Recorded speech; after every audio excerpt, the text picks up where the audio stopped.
Aoka ivavaka isika rehetra. Isaoranay hatrany ianao ry Tompo, noho ny fanomezanao anay ity fotoana aminay ity indray ahafahanay mandre ny teninao. Dia mamindrafo aminay noho ny fahotana izay nataonay ry Tompo, ka raha handray izany teninao izany indray izahay, dia aoka ny fanenao masina hiasa ato aminay. Amin'ny anaranao Jesosy nanaovanay zavavaka izany. Amen. Ry sekolady malala ho aminareo rehetra ny fahasoavana sy ny fiadanana ary ny avy amin'Andriamanitra antsika sy Jesosy Kristy Tompo. Amen. Ny ten'Andriamanitra voalahatra ho toriana amin'izao alahady fa 6 manaraka ny trinité izao dia araka izay voasoratra amin'ny filazantsarany Lioka. Lioka 4:40, andininy voalohany ka hatramin'ny 5. Lioka 4:40, andininy voalohany hatramin'ny 5. Toy izao no vaky ny teny amin'ny anaran'i Jesosy.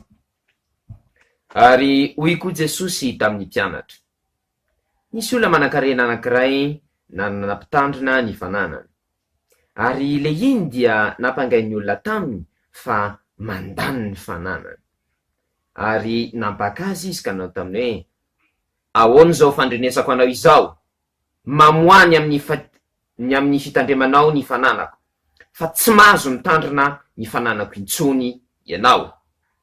Ary le mpitandrina ny fananana nanao anakapo hoe: inona ange no ataoko? Fa esoro ny tomboko amin'ny fitandremana ny fananany aho.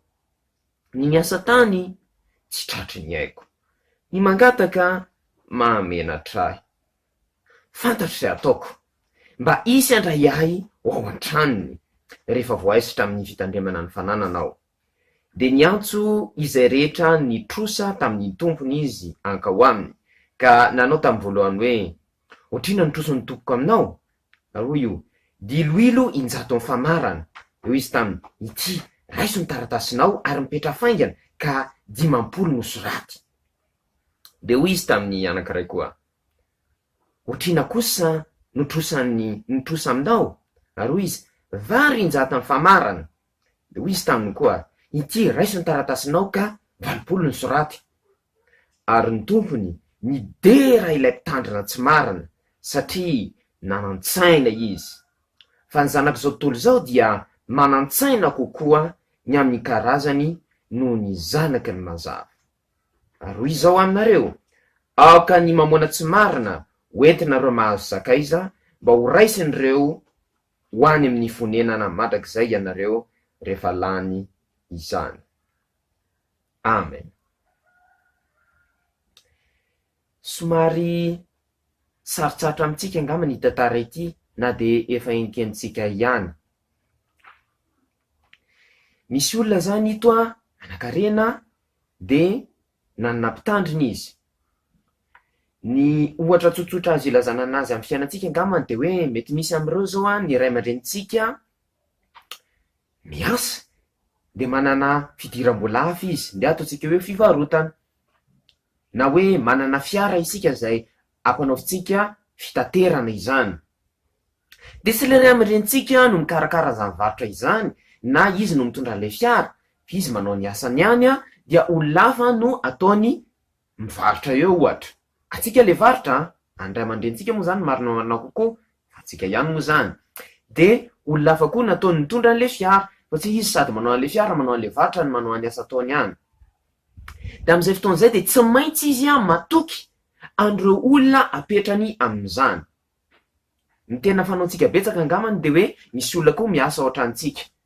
Mpanampy moa fitentsika anazy mazatra kokoa zany. De izy no mikarakara ny tokantrantsika rehefa tsy eo ny ray aman-drenitsika mandeha miasa ohatra izany.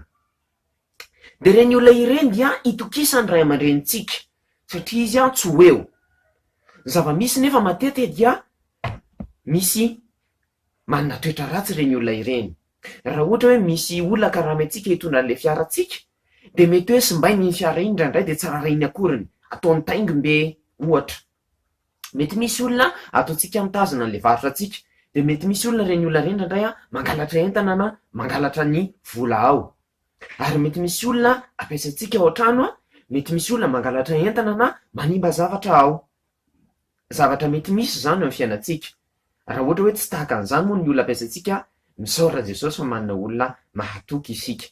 fa indraindray mety misy olona tahaka an'izany ka tahaka an'izay no tranga teto de mazava ho azy efa misy olona tratra ny zavatra tahaka an'izany ka tsy hoe tsy lahitra anarina intsony dia voatery alefa roana izany. De inona nataonyity olona ity? De nihevitra izy ny zavatra ataony any arina any. Efa fantana zany izy hoe tsy maintsy ho voaroaka de nieritreritra ny zavatra ny fiainany rehefa voaroaka izy. Zay ny zavatra tiany Jesosy ambara eto. Isika zany dia mpitandrina ny fananan'i Jesosy. Eto amin'ity tany ity isika de misy zavatra maro be omenantsika ho tandremana.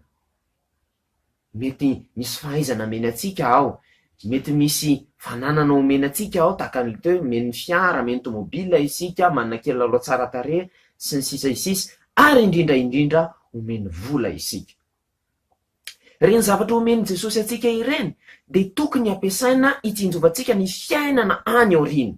Inona moa ny fiainana rina de ny fiainana mandrakizay izany, fa tsy angalatsika fafinaretana eto amin'ity tany ity zay fandalovana. Zay no mahatonga ny lay tompony dera an'ity mpitandrina tsy marina ity, ny tany irina ny jereny. Raha isika nivariana eto amin'ity fiainana ity, zany hoe zay ampafinaritra atsika eto ihany no ataotsika, de matiantoka isika.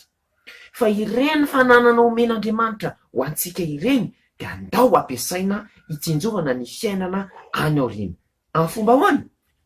Raha vola ohatra de ndao anohanana ny asan'Andriamanitra. Raha manana talenta isika de ndao ampiasaina hitoriana ny filazantsara. Amin'izay fotoan'izay de anarakitra any an-danitra isika. Ho indrindra ity mpanan-karena anankiray ity. Zaho izy manan-karena fa za tsy andevoziny vola. Zany hoe manam-bola izy fa tsy finoana azy, tsy kahidy izy. Fa rehefa misy hetsika ao am-piangonana de manome izy ary tena mahafoy ho an'ny hetsika ao am-piangonana izy ary tsy mirearea ny amin'izany. Zavatra tahaka an'izany no takiana amintsika. Andao ary ampiasaina ny fananantsika rehetrarehetra ka omentsika, afoitsika ho an'Andriamanitra mba ahafahantsika mitsinjo ny fiainana any aoriana. Ny fahasoavan'i Jesosy Kristy tompo mba fitiavan'Andriamanitra ray ary ny firaisana sy ny fiombonana amin'ny fanahy masina ho amintsika rehetra ny hatramin'izao mandrakizay. Amen. Mivavaka isika. Dia mbola misaotra anao indray zay ry Tompo noho izany teny nomenao anay izany.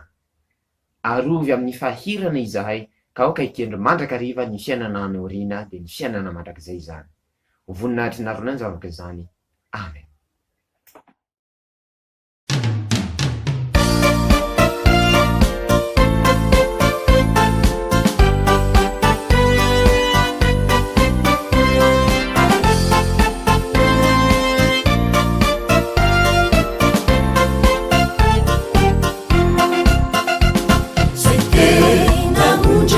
Jesosy miaino ny feony mankatony teniny zay tena ondriny Jesosy miaino ny feony Jesosy miaino ny feony mankatony teniny miaina amizany jambola eto antany miaino ny feony mankatony teniny fiada Chani miaino ny feony mankatony teniny miaina amizany jambola eto antany miaino ny feony mankatony teniny fiada nananomena Chani.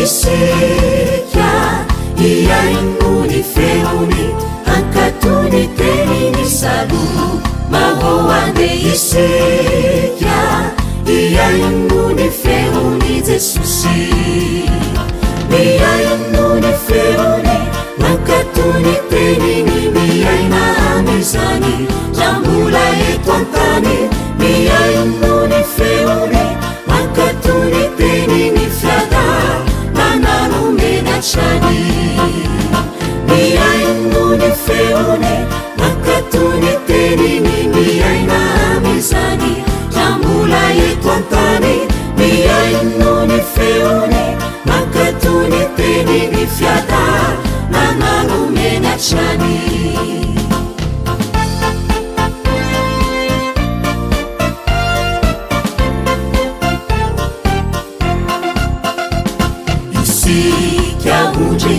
jesosy torio ny teniny ambarao ny teniny isika ondriny jesosy iaino ny teniny jesosy miaino ny feony makato ny teniny miaina amizany rambola eto antany miaino ny feony makato ny teniny fiada nananomeny atrany miaino ny feony makato ny teniny miaina amizany rambola eto antany miaino ny feony makato ny teniny fiada nananomeny atrany.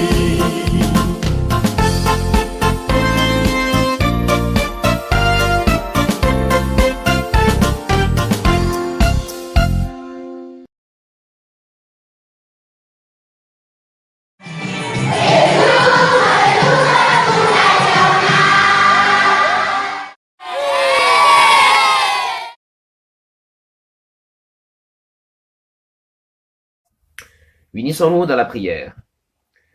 Nous te remercions, Seigneur Jésus, pour ce merveilleux moment encore que tu nous as donné, afin que nous écoutions de nouveau ta parole. Aide-nous à connaître ta volonté et pardonne-nous les péchés que nous avons commis. En ton nom, Seigneur, nous faisons cette prière. Amen. Chers membres de l'école du dimanche, que la grâce et l'amour du Seigneur Jésus-Christ et Dieu notre Père soient avec vous. La parole de Dieu qui nous sera donnée en ce 9e dimanche après la Trinité est écrite dans l'évangile de Luc. Luc chapitre 16 au chapitre 9. Luc chapitre 16, verset 1 au verset 9. Voilà ce qui est écrit au nom de Jésus-Christ.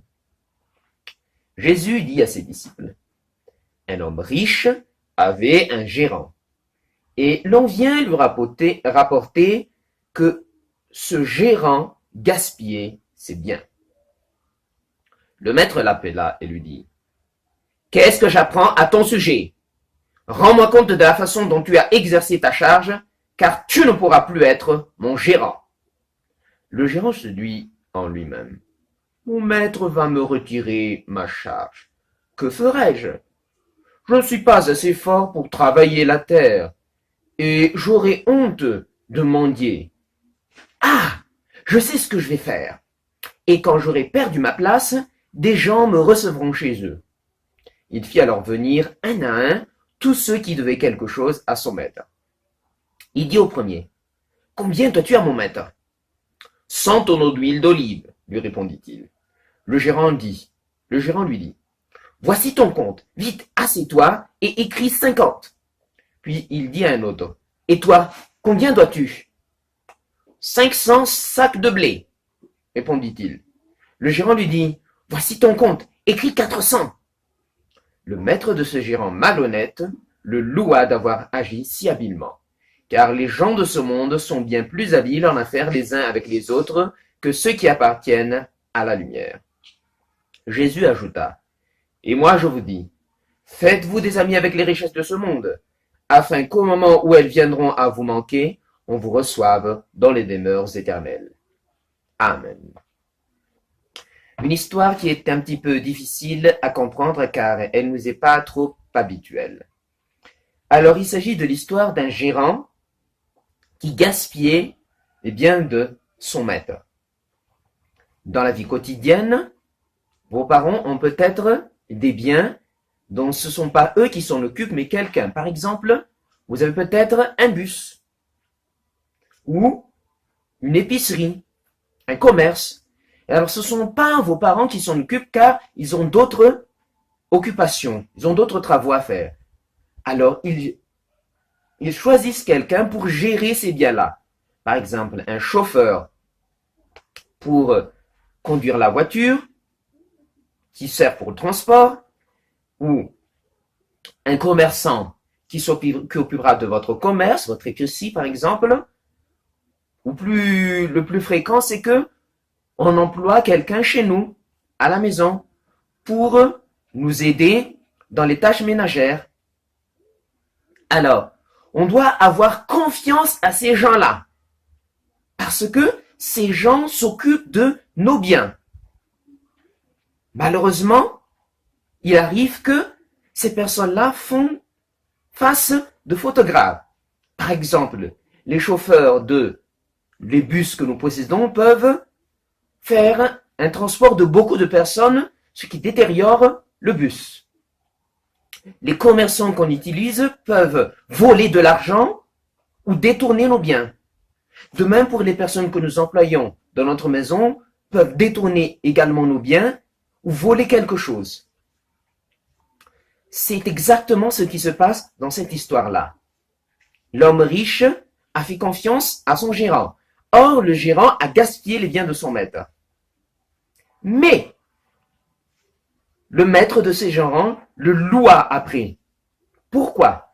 Parce que ce gérant a pensé à ce qui va lui arriver après son renvoi. Parce que c'est évident. Si on emploie, nos parents, s'ils emploient des gens malhonnêtes comme ceci, ce qu'il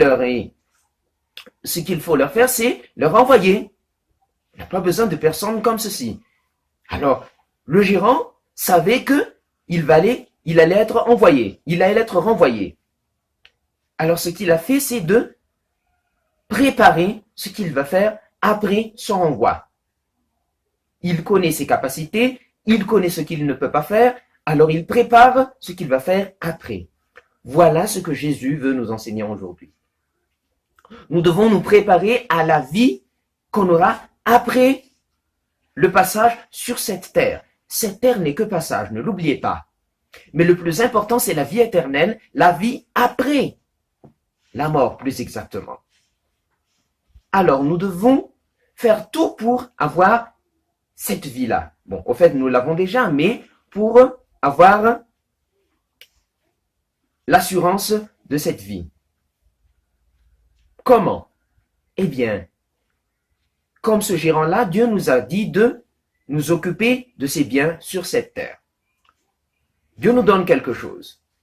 Des jouets, de bons talents, l'intelligence, une belle maison, ou encore de l'argent. À quoi on les utilise? Ceux qui utilisent ces biens que Dieu nous a donnés ici, juste pour le plaisir de cette terre-là, ne se préparent pas pour la vie éternelle après le passage sur cette terre-là. Mais ceux qui utilisent ces biens que Dieu leur a donnés pour la volonté de Dieu, par exemple, ils utilisent leur voix pour chanter, pour montrer l'évangile à tout le monde, ou ils utilisent l'argent qu'ils donnent pour faire évoluer les travaux de l'Église, ça, ce sont des bonnes œuvres que Jésus attend de nous. Il y a un homme riche qui m'a dit un jour, « Moi, je suis riche, mais moi, je ne suis pas esclave de mon argent. » Qu'est-ce qu'il voulait dire par là? Il a de l'argent, c'est vrai, mais lorsqu'il y a quelque chose dans l'Église, il n'est pas égoïste, il ne conserve pas son argent pour lui-même, mais il donne pour tout ce qu'il veut, parce qu'il sait que cet argent-là, ce n'est pas à lui, Dieu le lui a donné, alors il l'utilise pour les activités dans l'Église. Il sait que cet argent-là ne sera pas à lui éternellement, alors il préfère l'utiliser pour Dieu qui lui a donné cet argent-là. À partir d'aujourd'hui alors, pensez à la vie après la mort. Ne vous basez pas sur la vie sur terre qui n'est que de passage. Que la grâce du Seigneur Jésus-Christ, l'amour de Dieu et la communion avec le Saint-Esprit soient avec vous. Amen. Unissons-nous dans la prière. Nous te remercions, Seigneur, pour cette parole que tu nous as donnée. Aide-nous à ne pas nous baser à la vie sur cette terre, mais à toujours penser à l'abri après la mort que tu nous donnes, que tu nous réserves et que tu nous as donné depuis le baptême. En ton nom, Seigneur, nous faisons cette prière. Amen.